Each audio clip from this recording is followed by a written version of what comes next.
सारे सुनने वालियां पर 17 ਨੂੰ साईं आजम सलाम अर्ज करता है तो मैं पेश कर रहा माँ का विछोड़ा जिन्हों रिकॉर्ड कर रहे ने GS स्टूडियो वाले लाला जी मुबशर खाकी माँ का विछोड़ा लिखते ने। मैं पेश कर रहा माँ मरे ते नहीं कोई गल नाल लांदा ना कोई देंदा दिल नू सहारे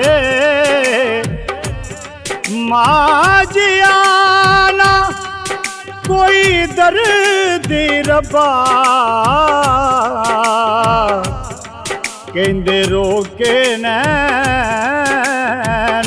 वचा नी माए मेरिए नी माए मेरिए नी माए मेरिए नी माए मेरिए सानू दे गईए लम्मे तू वछोड़े सानू दे गईए लम्मे तू वछोड़े तेरी यादां विच अखां हंझू रोड़े तेरी यादां विच अखां हंझू रोड़े नी माए मेरिए नी माए मेरिए नी माए मेरिए नी माए मेरिए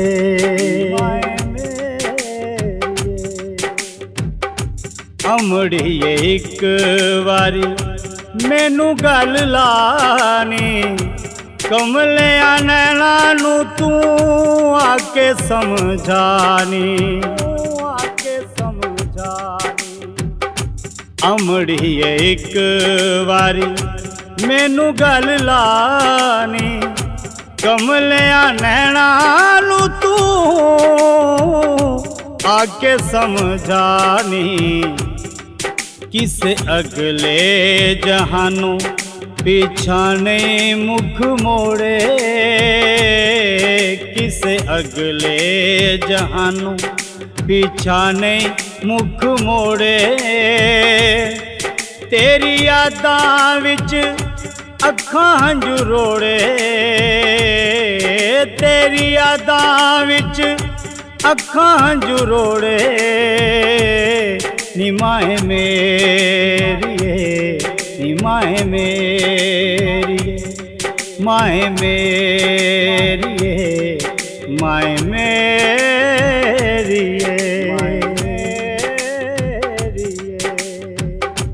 दिल दियां ज़ारियां मैं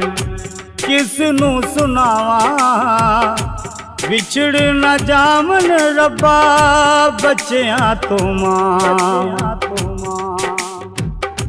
दिल दियां ज़ारियां मैं किस नू सुनावा विछड़ न जान रब्बा बच्चियां तो मां ओही जान दे जिन्ना तो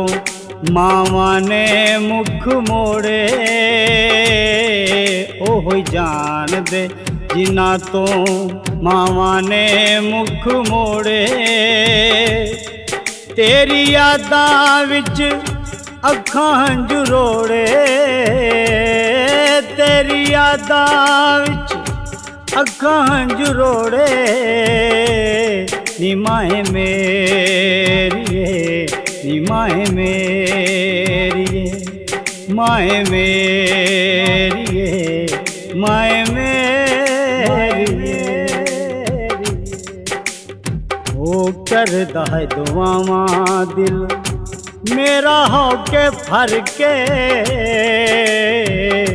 रब्बा मेरी मां नू तू जनता च कर दे कर दे दुआवां दिल मेरा हो के भर के रब्बा मेरी मां नू तू जनता च कर दे अज रो के रब्बा खाकी हाथ जोड़े अज रो के रब्बा खाकी हथ जोड़े तेरी यादां विच अखां हंझू रोड़े तेरी यादां विच अखां हंझू रोड़े नी माहे मेरिए माहे मेरिए माहे मेरिए माहे मेरिए